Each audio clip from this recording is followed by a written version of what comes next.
اهلا بحضراتكم حلقه جديده وثقافه وابداع. الحقيقه في حلقتنا النهارده هنتناول او هندخل عالم الطفل. عالم الطفل ده عالم ساحر الحقيقه، مليء بالاثاره والخيال والبراءه ايضا، والكتابه للطفل في ظل عالم او التحديات التكنولوجية الحديثة اللي بتحصل، واللي الطفل في يوميا متواصل مع عبر الانترنت، مع انفتاح عالمي على كل حاجة. في صعوبة جدا ان انت لما تحب تقدم رسالة او تقدم له رسالة لازم تكون بتشمل التسلية والتربية. يعني الكتابة ليه بتكون صعبة جدا.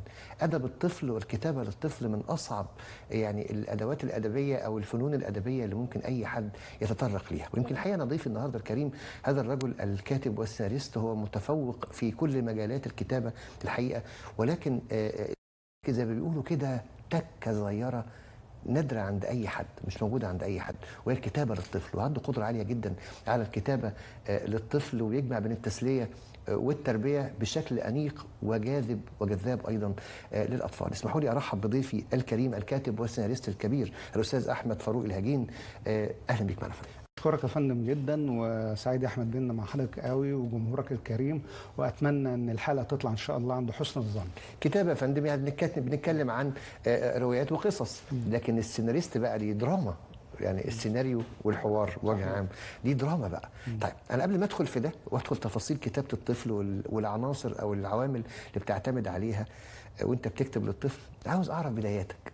بدات امتى؟ اكتشفت موهبه الكتابه امتى عندك؟ هي التجربة دايما هي مصدر إلهام. تجربتي إن هي بدأت من الطفولة في دولة السودان الشقيق زمان جدا وأنا صغير، مع شغل والدي رحمة الله عليه. كنا متواجدين كأسرة، ما كانش في تلفزيون ولا أي وسائل ترفيه، السينما حاجة بسيطة جدا، كانت إذاعة، وكانت أمي أطال الله في عمرها يعني كانت تحولت هي إلى هي بقى الحكاءة، هي المكلم خانة بتاعتنا، هي اللي بتكلمنا، هي اللي بتحكي لنا. أفلام السينما المصرية كلها حكيت لنا ونحن أطفال، أنا وشقيقتي دكتورة آمل فاروق. فكنا فعلا بنسمع لها وننصت إليها، ومع مقص الرقيب أو مقص الأم بما يناسبنا كأطفال. الحكاية دي أحمد بيه يعني عملت لي خيال عميق جدا، نقلتني لمرحلة فعلا يمكن بقيت أنا في حد ذاتي السينما من جوايا. قبل ما أعرف السينما وقبل ما أعرف فنونها والحاجات دي كلها، من كتر الحكايات اللي كانت بتتحكي لي بقيت فاهم في الفنون دي كلها بسبب أمي يعني. فدي دي كانت الخلفية بتاعتي، وكانت الإرهاص اللي انطلقت منه، وبعد كده بدأت أخش بقى في مجالات الفنون عموما يعني. انت عارف الكتابه الطفل اللي بتجمع بين العلم والقيم والخيال دي صعبه شويه. يعني الخيال ممكن نتكلم فيها يعني بنى خيال حضرتك من خلال القصص والروايات والمسلسلات والراديو وغير الراديو، لكن انك تجمع العلم كمان ده محتاج دراسه. بالظبط. ادخال العلم داخل الخيال في الكتابه، والقيم كمان، يعني القيم المجتمعيه والقيم الاصوليه لاي مجتمع المفروض، او القيم الانسانيه بوجه عام، دي فيها صعوبه شويه. جمعتها ازاي؟ ومين من اشاد، اول من اشاد بكتابه ليك بتشمل هذه المضامين؟ هو سؤال تحقيق عشان اقدر فعلا يعني ان اكون عنده حسن الظن في اجابته، ان انا هقول ان انا ليا فلسفه قدرت ابنيها من خلال كتابتي للطفل تحديدا، وعموما حتى للكبار، لان انا بكتب في جميع المتنوع يعني في الكتابه. فانا دايما احترم عقليه القارئ، استعملها ولا استعبدها. وحتى لو كان بخاصة الطفل بالذات محتاج معاملة خاصة في الكتابة ليه، مراعاة طبيعته، مراعاة تنوعه، مراعاة أحلامه وخيالاته، لأن الطفل ما ينفعش يتعامل زي الكبير. كان حضرتك قبل الحرب العالمية الثانية ما كانش في حاجة اسمها مصطلح أساسا أدب الأطفال، ولا كان في حاجة اسمها علم الأطفال ولا الطفولة ولا أعياد الطفولة والحاجات دي كلها. لما هيئة الأمم المتحدة عملت فرع ليها، عملت حاجة اسمها حقوق الأطفال، حقوق الطفولة، وبدأوا يعملوا مصطلح أدب الأطفال. ومن هذا المنطلق بدأنا احنا ككتاب أو حاجة زي كده، قبل ما نكتب ونوجه آلامنا للأطفال، ان احنا نتعلم ازاي نكتب للطفل معاك أطفال. ولا تنسى حضرتك أي إنسان ان هو كان في الأساس طفل، فأنا بداخلي طفل، أين هذا الطفل؟ أبحث عنه وفتش عنه. كمان كان في زي جيلان بنت اختي الصغيره كانت هي البكريه في عيلتنا، فتعلمت منها كيف اتعامل مع الاطفال. ازاي تزعل من غير سبب، افتش اعرف ليه زعلانه ليه. ممكن بلا سبب، الطفل ممكن يزعل من حاجه بلا سبب، الطفل ممكن تبقى واقف قدامه ويروح خابط اللي قصاده بالقلم، ما تعرفش ايه السبب. في حاجات غامضه في نفسيه الطفل. لذلك اللي يكتب للطفل دايما لازم يبقى بيراعي ان هو بيعامل نفسيه غير مقروءه، لسه صفحه بيضاء يكتب فيها، وفيها غوامض كتير جدا ما نقدرش نكتب فيها. حاجه تانية وانا بكتب يا احمد بيه براعيها جدا، الثوابت الوجوديه الكبرى زي الله، العالم، الحقيقه، الانسان. وبالذات انا بركز على حته الانسان. الانسان ليس بمعنى الدارويني التطوري اللي هو كان اصله كذا واصله كذا، لا. الانسان بكونه انسان هو انا او حضرتك او الاخر، ايا من يكون.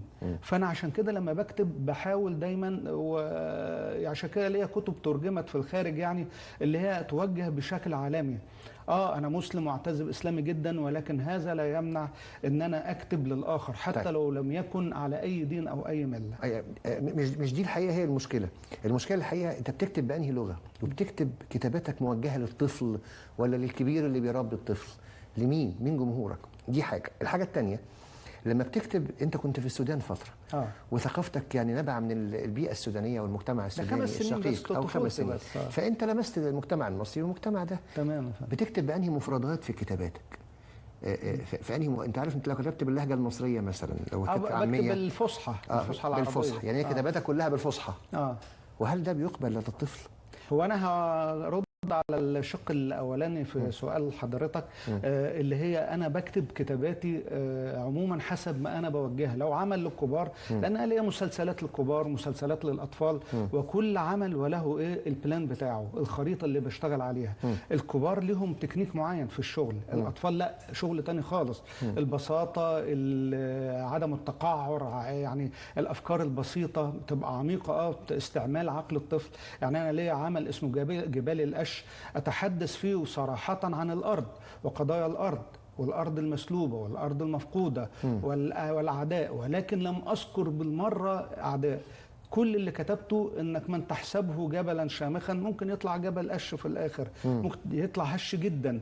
وفعلا انا طبعا عشان وقت حضرتك ووقت الساده الجمهور الكريم ما اخدش الحلقه كلها، فادعوهم لقراءه جبال القش. فعلا هو قمه الاستعمال، الثقافه الاستعماليه لعقل الطفل وليس استعباد لعقله. ده شق. الشق الثاني، انا كتاباتي لما بكتب الثقافه السودانيه حقيقه ما اثرتش فيها، لان انا رجعت كان عندي 8 سنين، فكنت صغير جدا، ولكن شعب جميل جدا. احنا ما كناش بنجيب لحمه في العيد، كانت اللحمه بتجيلنا، يعني كنا نبص نلاقي اللي بعد كده نبص مجمعين عزك الله يعني عجل كامل او خروف كامل. ما شاء الله. شعب كريم جدا، شعب كريم وجميل وطيب قوي، واحنا بنعشقه يعني. ومصر واقفه في ظهره طبعا. فتعلمت حاجات، ولكن ثقافتي طبعا ادين بالفضل كل الفضل لبلدي العظيم والحبيب مصر. هي جيت هنا بقى في سن حوالي 8 سنين، بدأت أبني بقى ثقافتي المصرية، وبالذات أنا كنت عايش في مصر تقريبا. السبب زي ما حكيت لحضرتك والدتي والإذاعة المصرية. أنا حضرت جزء، كنت صغير جدا، انتصار مصر في سنة 73. شفت فعلا كيف خرج الشعب السوداني كله يوزع الشربات ولابس الجلابيات البيضاء ويشيلنا على الأعناق كأن احنا من انتصرنا، ونحن فعلا من انتصرنا. فكل الحاجات دي بنت عقليتي، حب لمصر جامد جدا. لما في مرة شفت عسكري مصر في السودان، وكان في رمضان، جريت أنا وأختي حوالي يمكن مش عايز أقول لحضرتك كيلو وراه، وكنا أطفال كده عشان نعزمه من شدة حبنا لبلدنا. ولما رجعت بقى بدأت أشتغل بقى على نفسي، يعني تبنتني طبعا والدتي ربنا يديها الصحة والعمر بالقراءة. الخطوات الطبيعيه بقى، نقرا بقى الكتاب الاستاذ يعقوب الشاروني، كامل الكيلاني، عبد التواب يوسف، محمود سالم، ماما نعم الباز اللي اتشرفت بعد كده واشتغلت معاها. فهي قصه طويله، ولكن في الاول وفي الاخر انا بكتب لغه عربيه فصحى موجهه لعموم الانسان يعني. طيب هنطلع فاصل سريع ونرجع بعد الفاصل. عاوز اسالك كده سؤال بصراحه، عاوز اتكلم عن الادب بتاعك، بتكتبها ازاي؟ قصص ولا مواعظ ولا أفكار ولا تدفقات أفكار متواصلة ولا شكل مقالة ولا شكل إيه؟ هنعرف ده بعد الفاصل، بعد إذن حضرتك. اتفضل.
ورجعنا مرة ثانية. الحقيقة برحب بضيفي الكريم الكاتب والسيناريست الكبير أحمد فاروق الهجين، ويمكن اللي كنا بنتكلم قبل الفاصل مباشرة عن بداياته، عن أسلوب كتاباته، ولكن الحقيقة استوقفته عند سؤال عن أسلوب كتاباته. هو بيرى الأسلوب الأمثل للكتابة إيه؟ عن طريق روايات ولا قصص ولا مقالات ولا مواعظ؟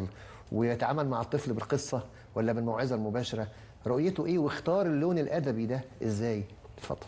هي حضرتك انا يعني اسمح لي ارجع لخلفيات الناس اللي انا اتعلمت منهم جدا، قرات لهم كتير. طبعا قرات بثقافتنا العربيه طبعا لكل كتاب الاطفال، ولما كبرت شويه بدات اقرا في ادب الرحلات للاستاذ الراحل الكبير رحمه الله عليه الاستاذ انيس منصور طبعا. كتاب 200 يوم حول العالم. انصح كل الاعمار السنيه انها تقرا له، اطفال، كبار، شيوخ، عجائز، كل الاعمار السنيه تقرا لهذا الكاتب العظيم الله يرحمه. برضو مين ينسى رحلات جاريفار. ادب الرحلات بوجه عام. ادب الرحلات بيكون مثير جدا للقارئ جدا جدا. وكل بقى كتابات الاطفال، روبنسون كروزو، والراجل اللي قعد في الجزيره 28 سنه لوحده. هذه الحاجات يا احمد بيه فجرت بداخلي افكار كتيره جدا، وبالذات ان انا كنت شقي قوي وانا صغير، وكنت بحب الكوره قوي قوي. وكان والدي عايز يوجهني اكتر للدراسه، مش عايزني العب ومش عايزني. فوالدتي اطال في عمرها يعني هي اللي راحت سحباني بقى للقراءه. طب اقرا يا احمد كذا، طب وبقت تعمل لي. انا بقول الكلام ده ليه؟ عشان الامهات والمشاهدات الكريمات اللي بتتفرج علينا، يعني ممكن لو واحده مثلا حديثه الخبره في الجواز او في الخلفه تستفيد من تجربه يعني. كانت بالمكافآت، اقرا الكتاب، اقرا اللغز، اقرا اي حاجه، اقرا خبر في جورنال بالمكافأة. حفظت آية قرآنية مكافأة، حفظت حديث مكافأة، اتكلمت كويس، سقفوا لي في الفصل بقى، مش الكلاس، ما كانش فيه على ايامنا كلاس يعني في الوقت ده. كانت تكافئني. فالحقيقة ان الحاجات دي كلها هي اللي بنت بقى اسلوبي. بدأت اكتب للكبار وللطفل، بدأت اتأثر بعباس محمود العقاد جدا، بطه حسين، توفيق الحكيم، كل الهامات والقامات الكبيرة دي. أول عمل يعتبر يعني شدني جدا للعالم الطفولة كانت رواية اسمها بالتاوي في بلاد الإنجليز. هذه الرواية أنا عنونتها بالآتي: رواية للصغار ويستمتع بها الكبار. ده بمناسبة سؤال سعادتك، يعني أنت إلى من توجه كتاباتك؟ ففعلا لأن أنا لما كتبت الرواية دي هي في حوالي 300 صفحة، صحيح الفونت كبير شوية، بس يعني استخسرت الكبير لو قراها. وفعلا حضرتك لو دخلت على النت هتلاقي في السيدات كبار كاتبين انهم بكوا اثناء، لان كان بطلتها ولد صغير وفرس. لما الحصان دي عيت، اللي هي اسمها رجاء في القصه، بكت ناس، وناس بقوا يكتبوا لي كده.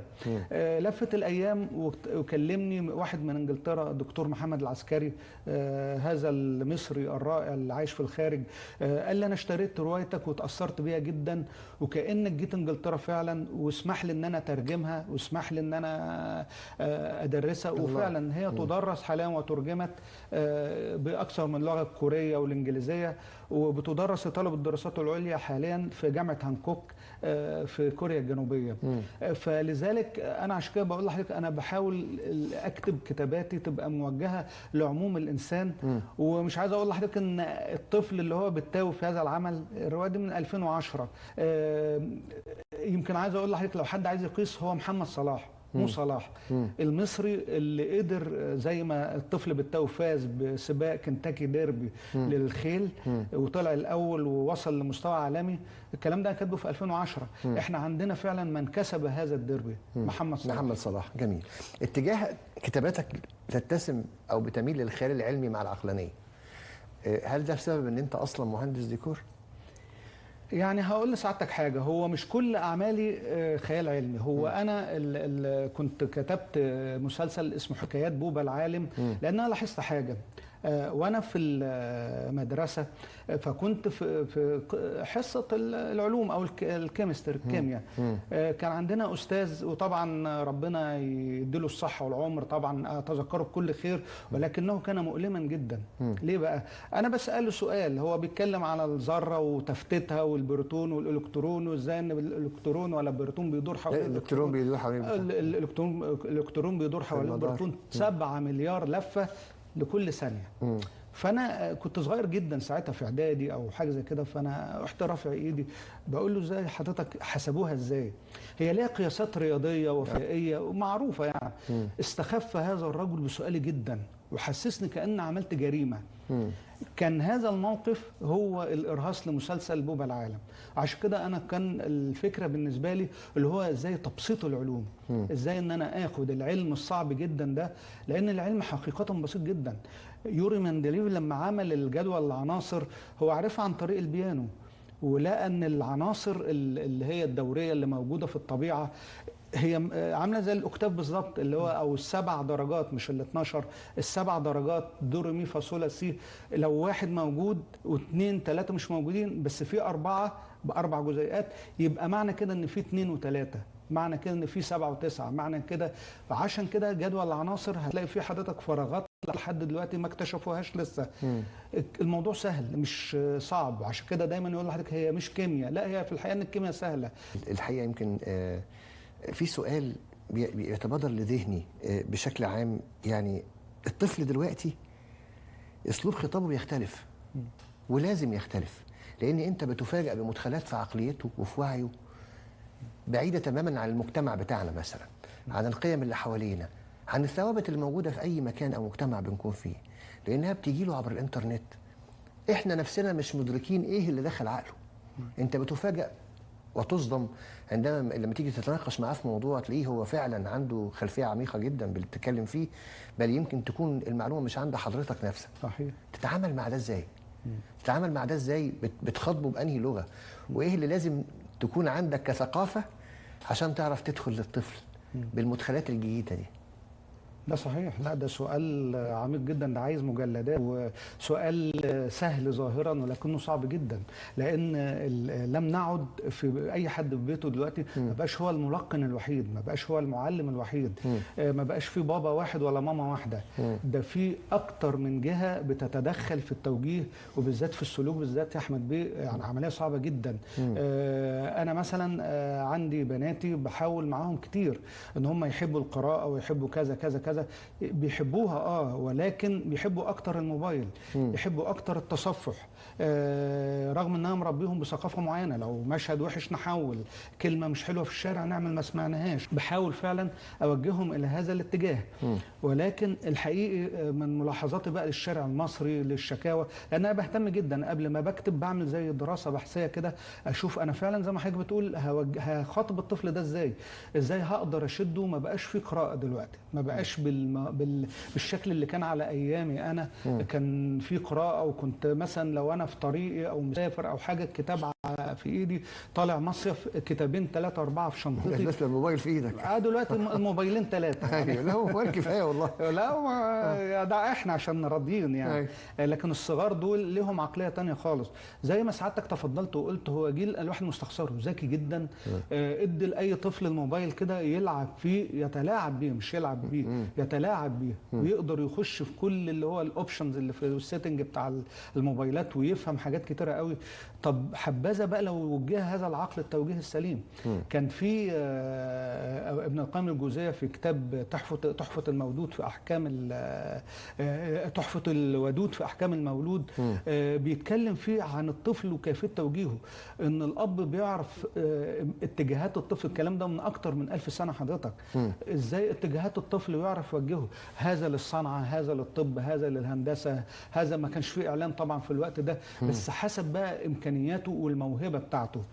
فكان بيتم التوجيه. يعني الموضوع ده بالنسبة لنا في ثقافتنا العربية والإسلامية والمصرية معروفة من مئات السنين، ولكننا الآن نقف يعني مش عايز أقول عاجزين يعني، لكن حقيقي إحنا فعلا عندنا مشكلة جامدة في توجيه الأطفال هذه الأيام. شئنا أم أبينا إن الدراما الحقيقة هي أقوى وأسرع وسيلة مؤثرة فعلا في عقل المتلقي، وحتى لو كان طفل، وخاصة لو كان طفل. صحيح. صح كده يا فندم؟ صحيح. حتى ربنا سبحانه وتعالى لما كان بيوصف لنا مثلا يوم القيامة، يعني مثلا يعني حتى في أي أمثال، وتلك الأمثال نضربها للناس، فربنا كان بيدينا أمثال نحتذي بيها ونفهم من خلالها.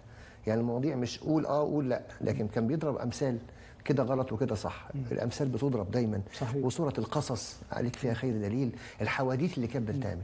فما بالك بقى لو صورت مرئية أو كانت موجودة، أقوى تأثيرا آلاف المرات، وده حصل على فكرة. صحيح. طيب إيه الثوابت اللي بنتكلم عليها؟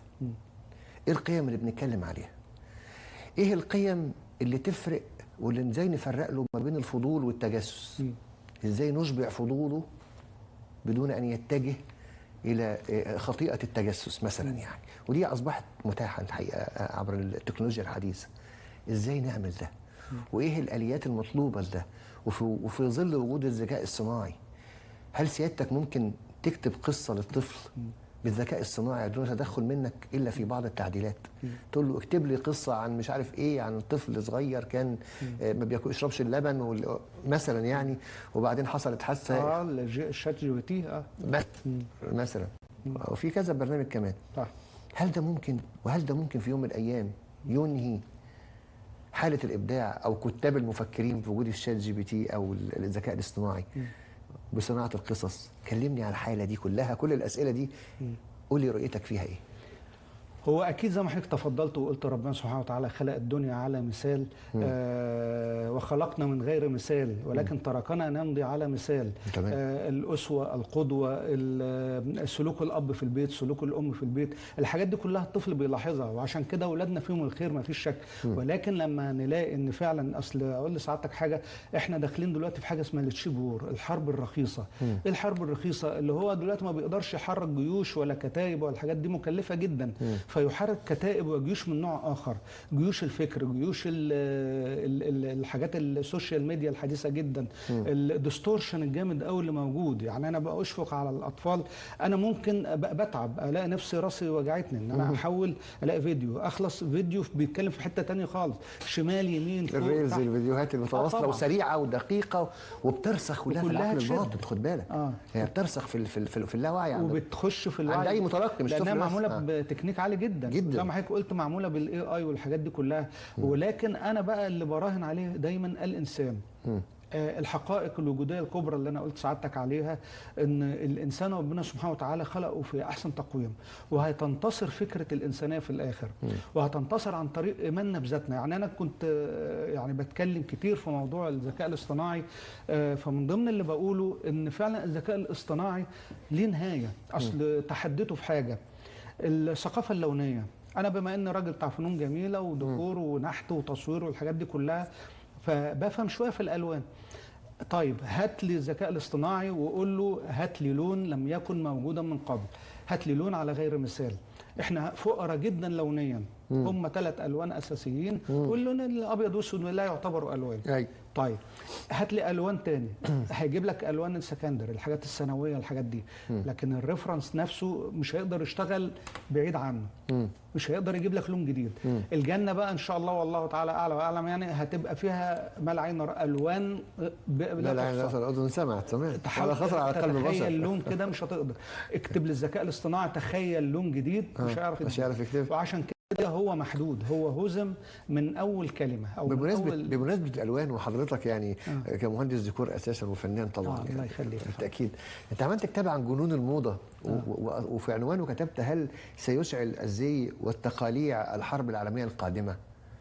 هو الكتاب كبير يعني، وده الجزء الاول، اعتقد فيه جزء ثاني هو مجلد يعني هو كبير. جنون الموضه وازاي جنون الموضه تشعل حرب عالميه ثالثه؟ ازاي يعني في وجهه نظرك؟ هل ده كان فيها خيال ولا ده واقع؟ لا، ده حقيقه فعلا. ولما ناقش سعادتك في الفكره هتقتنع جدا جدا. اللي حصل ان انا كنت في مطار صوفيا عندما جات لي هذه فكره هذا الكتاب. من امتى؟ من وانا لسه طالب في اعدادي كليه. وانا في مطار صوفيا كان معانا امراه من اسكندريه، سيده فاضله وبنتها، وكانت محجبه كده حجاب بسيط يعني، وبتدخن السيجاره، وواقفين انا ما كنتش اعرفهم حقيقه يعني، بس مصريات. فانا واقف على جنب كده وبصيت لقيت واحده بلغاريه من يهود اللي عرفته بعد كده اوروبا الشرقيه، جايه تقول لها ني سيجارت ني سيجارت، وجايه ني بالبلغاري يعني لا يعني، بتنهاها تمام وبتزعق لها وبتاع. فانا رحت وكلمتها يعني بقول لها وبشور لها يعني كتير جدا بيدخنوا في المطار، اشمعنى دي؟ ففهمت احمد بيه ساعتها ان الزي له عامل شديد جدا. دونت لوك تو باك، ما تبصش بقى وراك، بص للعالم الجديد. العالم الجديد ده هيملوه بايه؟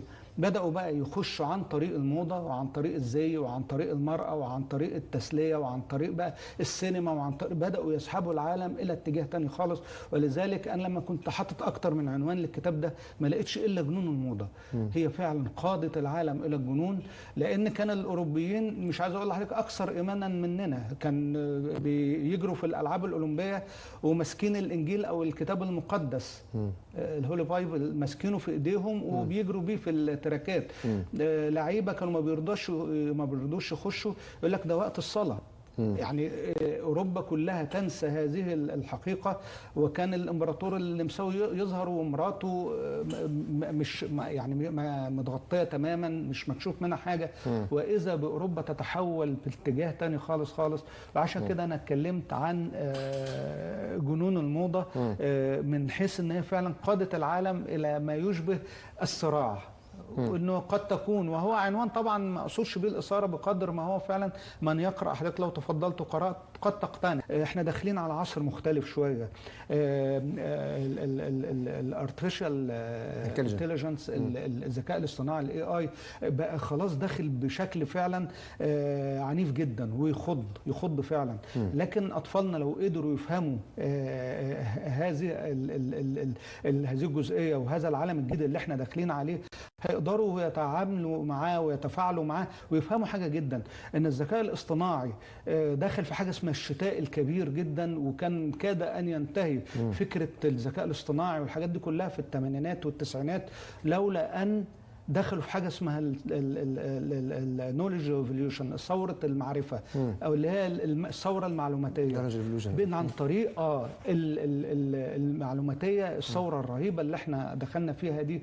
لو اطفالنا عرفوا ان بسببها علموا الآلة القراءة، علموها ازاي انها تفكر بعمق، الديب ليرنينج، الحاجات دي كلها لو هم عرفوها اعتقد ان هتحل مشاكلهم كتيرة جدا. ده في مجال الاطفال يعني.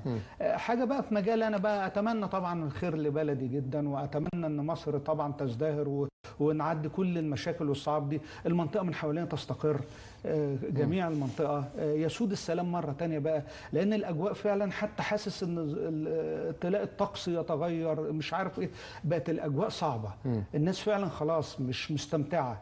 يمكن الحاجة الوحيدة اللي بتمتعنا لما بنبقى نايمين. ليه؟ بنغفل عن هذا العالم قليلا يعني. تمام. رؤية برضو عميقة وتستحق الرؤية، تستحق الاهتمام. والحقيقه يمكن انا سعدت جدا بلقاء بحضرتك، ويمكن نحتاج ان احنا كنا نتكلم مع بعض في حاجات كتير، لان الحقيقه عندي اسئله كتيره جدا مع حضرتك وكان نفسي نتكلم فيها، لكن اعتقد يكون لنا لقاءات اخرى باذن الله رب العالمين. بشكرك جدا الكاتب والسيناريست الكبير احمد فاروق الهجين. شرفتني ونورتني يا فندم، وحضرتك كنت خير يعني معين ليا، شلتني في الحلقه فعلا، شجعتني على الكلام قوي، فاشكر حضرتك جدا. ربنا يحفظك يا فندم، والف الف شكر مره ثانيه. مشاهدينا في ما بين الثقافة والإبداع أبحرنا في عالم الكاتب والسيناريست الكبير، وفي عقله وفي مخيلة وفي إصداراته الأدبية الأستاذ أحمد فاروق الهجين. قيمة جميلة مصرية محترمة بنفخر بيها جميعا، وبشكركم على حسن المتابعة. أرجوكم دائما ابقوا معنا. شكرا لكم. كنت معكم أحمد عبد العظيم.